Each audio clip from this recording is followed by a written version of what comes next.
Assalamualaikum warahmatullahi wabarakatuh. Halo semuanya, perkenalkan nama saya Najla Kurnia Putri, saya dari 10 DPB 1. Hari ini saya akan menjelaskan tentang biografi Sabatara Zuhardi. Siapakah Sabatara Zuhardi? Sabatara Zuhardi adalah sosok desainer berbakat yang kisah hidupnya sering dijadikan inspirasi bagi semua orang. Meskipun dalam konteks ini ia merupakan tokoh fiktif. Dalam cerita yang telah dibangun, Sabata digambarkan sebagai seorang desainer yang memulai perjalanannya dari latar belakang sederhana dan mengasah kemampuannya sejak masa kecil. Inilah kisah awal perjalanan Sabatara Zuhardi yang sukses sebagai seorang desainer.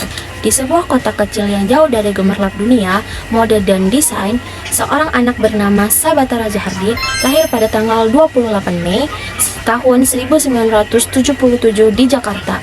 Ia tumbuh dalam keluarga yang sederhana, tidak ada yang menyangka bahwa ia akan menjadi salah satu desainer paling diperhitungkan di masa depan. Sejak kecil, Sabata sudah menunjukkan ketertarikannya pada seni.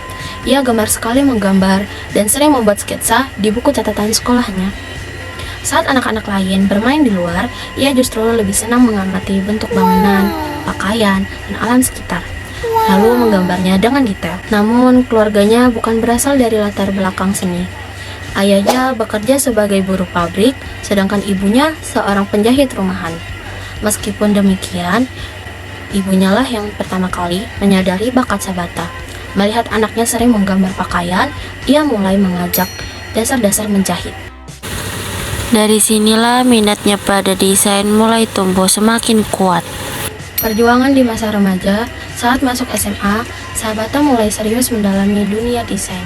Ia tidak memiliki akses ke sekolah seni yang bagus, tetapi itu tidak menghentikannya. Dengan uang saku yang ia tabung, ia membeli kain bekas dan mencoba membuat pakaian sendiri. Namun, jalan menuju impiannya tidaklah mudah. Banyak orang meragukan keputusannya untuk menekuni desain. Teman-temannya menganggap desain sebagai hobi yang tidak bisa dijadikan karir, sementara keluarganya khawatir ia tidak akan memiliki masa depan yang stabil. Untuk membuktikan bahwa desain bukan sekadar hobi, Sabata mulai mengambil proyek kecil-kecilan. Ia mendesain pakaian untuk teman-teman sekolahannya dan mendekorasi ulang kamar mereka dengan sentuhan kreatifnya. Meskipun dibayar dengan harga murah, ia tidak peduli. Yang penting, ia bisa berkarya dan belajar lebih banyak. Perjuangan di dunia profesional. Setelah lulus SMA, Sabata ingin melanjutkan pendidikannya di sekolah desain ternama. Namun, biaya menjadi kendala besar. Tanpa menyerah, ia mencari berbagai cara untuk mendapatkan beasiswa. Setelah gagal berkali-kali, akhirnya ia berhasil mendapatkan beasiswa tersebut. Ia di kuliah Universitas Sorbonne 9 Paris, Dauphine, Prancis pada tahun 2001. Di kampus, ia bekerja lebih keras dari siapapun. Ia mengambil proyek sampingan seperti mendesain logo, ilustrasi, dan bahkan membantu teman-temannya dalam tugas desain mereka. Ia juga bekerja sebagai asisten seorang desainer senior untuk mendapatkan pengalaman langsung di industri. Kesempatan besar datang saat Sabata mengikuti sebuah kompetisi desain tingkat nasional. Dengan kerja keras, ia menciptakan koleksi busana yang menggabungkan unsur budaya tradisional dengan sentuhan modern. Koleksi ini mendapatkan perhatian besar dan pembawaannya ke panggung nasional. Sejak saat itu, namanya mulai diperhitungkan. Setelah kompetisi itu, ia memutuskan untuk menetap di Bali dan memulai karirnya sebagai desainer tas dan aksesoris. Ia mendapat tawaran dari berbagai brand ternama hingga akhirnya ia mendirikan brand sendiri. Pada tahun 2005, brand itu bernama Sabata, yaitu namanya ia sendiri.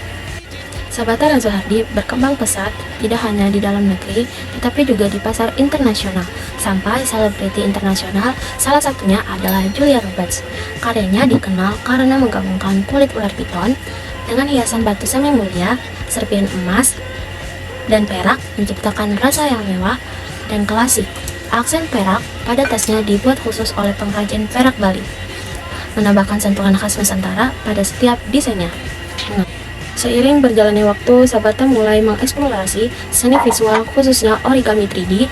Ia menciptakan karya seni yang terinspirasi oleh keindahan alam Indonesia seperti The Magic Indonesian Forest dan The Heaven Under Indonesian Water. Karya-karya ini menampilkan bentuk-bentuk origami yang rumit dan detail, mencerminkan kecintaannya pada budaya dan alam Indonesia. Melalui perpaduan antara desain fashion dan seni visual, Sabata Razohardi berhasil membawa warisan budaya Indonesia ke panggung internasional, menunjukkan bahwa kreativitas dan inovasi dapat menghasilkan karya yang unik dan berkelas dunia. Inilah beberapa hasil dari karya seni Sabata Razohardi.